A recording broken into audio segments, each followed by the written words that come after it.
This is so I can easily find it in the thing. Okay, welcome everybody. My name is BadAsAFish80. We are live on Twitch right now, but we are going to make a video to go on YouTube. So you can watch this live and watch it again, because it could be so good you want to watch it twice. Now, we're watching the final of our Minion Masters tournament. And I don't really know what else to tell you about it, apart from let's just get straight into it. So we've got Faceless God against Niprax in the final. Best of 5. $50 to the winner. Okay, so we've got Faceless God playing Ratbo. We've got Niprax playing Ratbo. Ratbo against Ratbo. There has been a weird bug recently where if both players Daka at the same time, the outcome is unexpected. Let's see what we find here. Okay, so we've got the Haunting Hugger grabbing a bit of damage. The Haunting Hugger is really useful right now. It's really a lot of people using it. It's great for grabbing bridges and of dealing with the big units. And if you're trying to get a Cursed Ascension, it is great at pushing you towards your 60 total.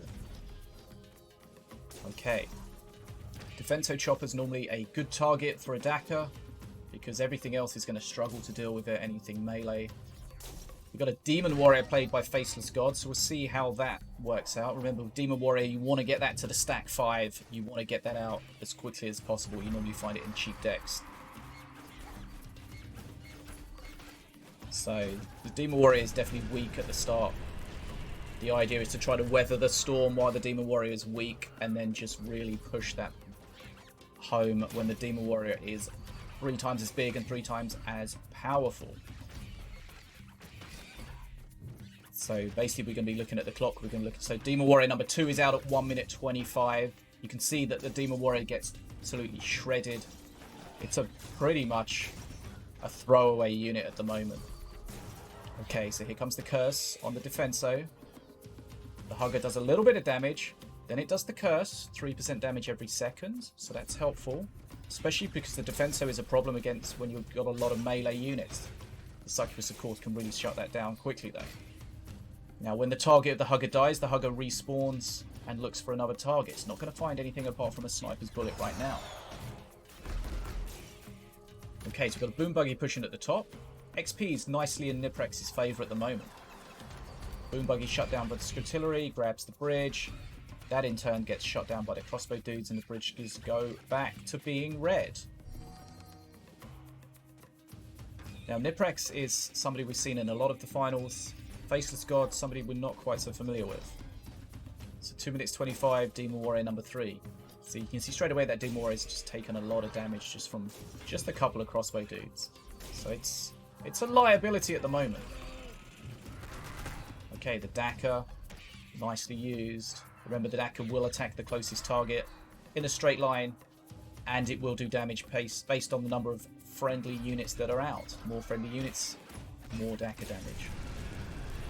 Okay, that breath is coming in, shutting down the Succubus, doing some face damage as well. You've got to get a lot of value with that breath, because it is an expensive spell. You've got to try to trade well with it. Okay, Demon Warrior number 4 after 3 minutes and 8 seconds. That's pretty quick. So normally what you find with the Demon Warrior decks is because the Demon Warrior is weak, you do find yourself behind in terms of probably XP. But you hope to try to claw that back, because when the Demon Warrior is large, it is, even if it's not doing a great deal of damage, because it is against Ratbo, and the Demon Warrior does struggle against the small units because it is a single target melee unit. It does have a lot of health. She has a lot of health, therefore she can hold a bridge for some time. So Niprax is going to be trying to get the Daka on the Demon Warrior. He's going to be trying to get the curse on the Demon Warrior. He's going to be trying to use all of his small units to keep the Demon Warrior busy. Now, we've seen the Scrutillery shut down the Boom Buggy every time. There it is.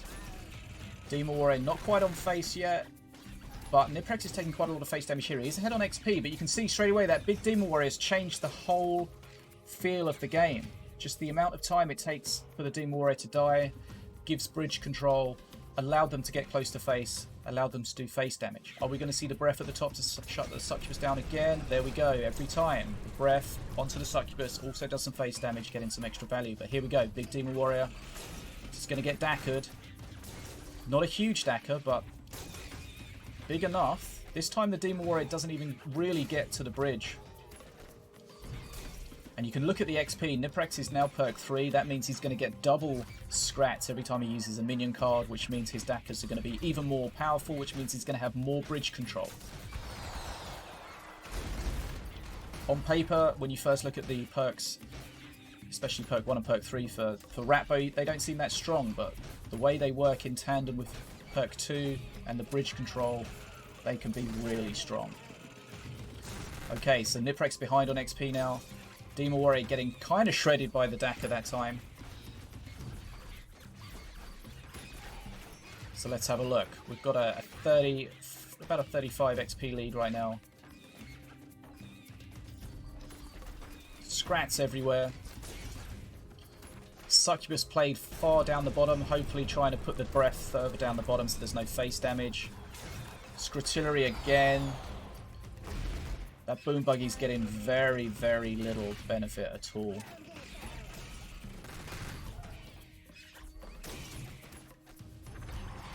The Demon Warrior, the first Demon Warrior push was useful, but every Demon Warrior since then has been shut down quite substantially. I mean, the wall is useful, but you're not going to be taking bridges with a wall.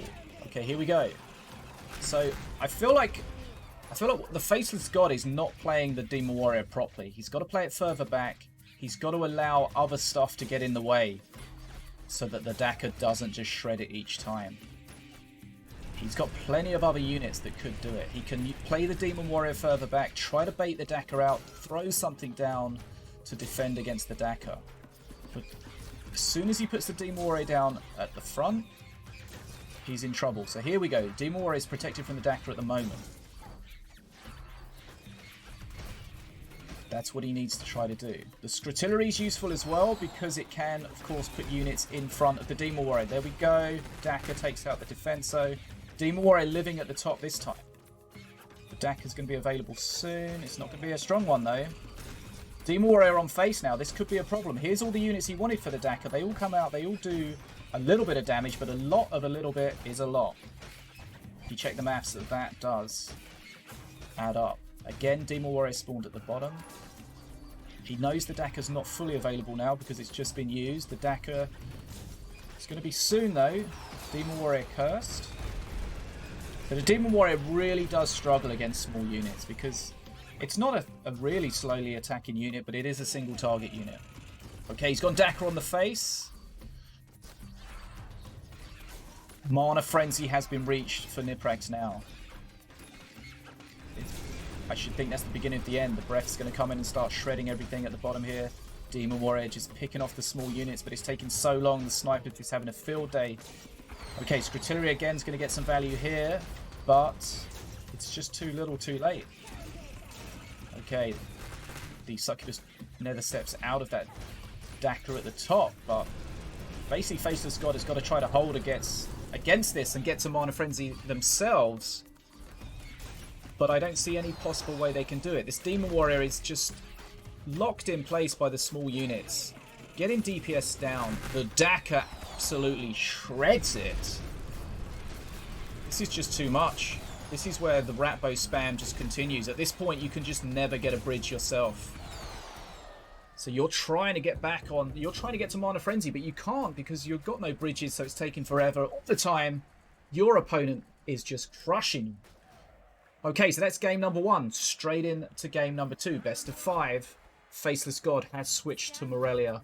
Niprax has switched to Ravager. Just want to shout a big shout out to Anno Ringcast for putting these replays together for me.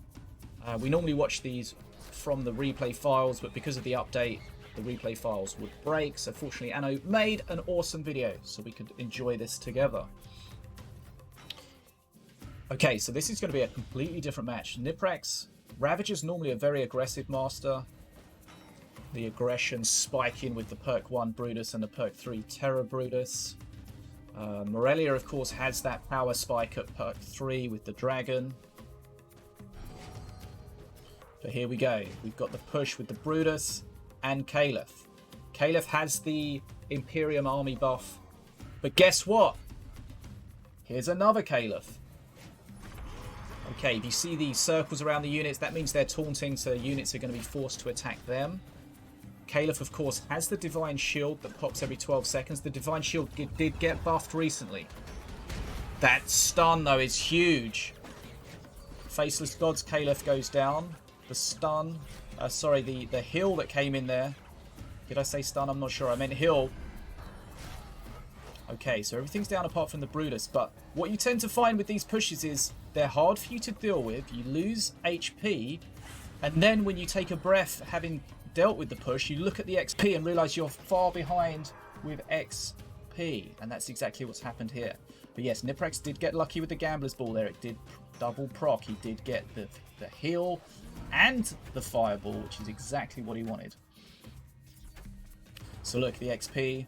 Perk 2 already for Niprax. Perk 2 now for Ravager is all units that drop below 66% HP get hasted. That's changed recently because the haste bonus is not 50%. It's now less. I am not even sure what the figures are. Someone in chat will tell me. We can probably look here. I don't know. No, we can't look because it's not a replay, it's a video. Okay, so we've got a healer at the bottom trying to DPS down a Colossus. That's not going to go well. 33%. Okay. If the unit is, so basically it's 33% haste bonus to units below 66% HP. Okay, so we got the Colossus. It is slow moving, but it does need to be dealt with. He doesn't have anything perfect in his hand right now to deal with. Of course, the Colossus really difficult unless you've got some units to distract it, some stuns, or some air units, all of which he didn't have right there. Here comes Colossus again. XP is hugely in Niprax's favour right now. We're talking 103 to 61 right now. We've got a push at the top. We've got Caliph with the healer. The healer's got a Spirit on, so is Caliph. That's 200 extra HP each. The healer's slow though, so the healer has dropped behind. The breath's going to come in and do a lot of damage here. The healer, I think, is going to die to the breath. No, the healer just survives through the breath. Caliph on Caliph action here. Scrutillery comes in. Not sure about the Scrutillery, though, because it was used when Caliph was shielded. But it worked out in the end. But all the time we've been distracted by that. We've got a Colossus pushing on face. Enraged Colossus, going to take huge hits on things. Okay, it's hard for him to distract this because everything he puts down is going to get DPS by other stuff as well. This Colossus, every swing is taking massive amounts of HP away. This could be it right now. That's game over. That's just too much to deal with. That's game number 2 to Niprax. 2 games to 0. The Ravager too strong. The hasted Colossus with the Rage just too much. Okay, game number 3 now. Straight into it. Faceless God had switched to Mordor. Niprax is sticking with Ravager. We've got a couple of growth burst shrooms there. On the red side, there's going to be monkeys. There they are. Jade Spark Watchers. 2 monkeys, 2 Jade Spark Flingers. How do we deal with this? Okay, the stun on the Harbinger is going to be some face damage here. Ting Tang Tong is dispatched, but then we've got a Zap Shrine. Stuns everything. The Zap Shrine with the Zenshi Flow, of course, stuns everything when you put it down. Then it continues to stun the closest thing. But that's half of Faceless God's HP gone already. That's more than half gone. The push is not over. The stun on the Harbinger is a problem. That's his main defense here. He's put his Tombstone down to interact with the stun. We've got a Curse there on the Brutus. The Defenso is going to shut that down, but that's a really bad start HP-wise. XP, it's close, but that's a huge amount of damage. Okay, we've got an active Tombstone, but the problem is it's looking like the Hugger's going to die. That's not the res he's looking for. Okay, Harbinger has been hugged. It will eventually die. Colossus pushing at the top. The Mordor is always about getting good reses. The Halting Hugger is not the res that he's looking for. But here we go again. Here come the monkeys. He really wishes that Colossus was down the bottom to help. He's trying to pull it up with the Illusionary Cleaver. That's very nicely played. But the stun comes in. And the stun's going to keep on stunning. He needs to put something down there. That's the definition of a stun lock there. That Colossus didn't get to move. Heal Ball comes in. More face damage from these monkeys. This could be just too much here. We got oh, this is just stun after stun after stun. That's game over. That's 3 games to 0 to Niprax. That's the end of the tournament. Those monkeys did huge damage without being able to be defended. The Harbinger was there to defend, but the stuns just constantly shut that down. Well played. Let's get some clapping. Yeah! Very well played to Faceless God. Very well played to Niprax. Thank you to everyone that took part in the tournament. Remember, check out my tournaments. I run them every month as a 1v1 and a 2v2. No wild cards, money to be won, lots of in-game content to be won, friends to be made, fun to be had, techniques and decks to be learned. But a massive thank you to everyone that took part. A massive thank you to Anno for putting the tournament replay of the final there together. And yes, my name's been Bad as a Fish. It is Bad as a Fish. It continues to be Bad as a Fish. You guys are awesome. I'll see you on Twitch soon. And you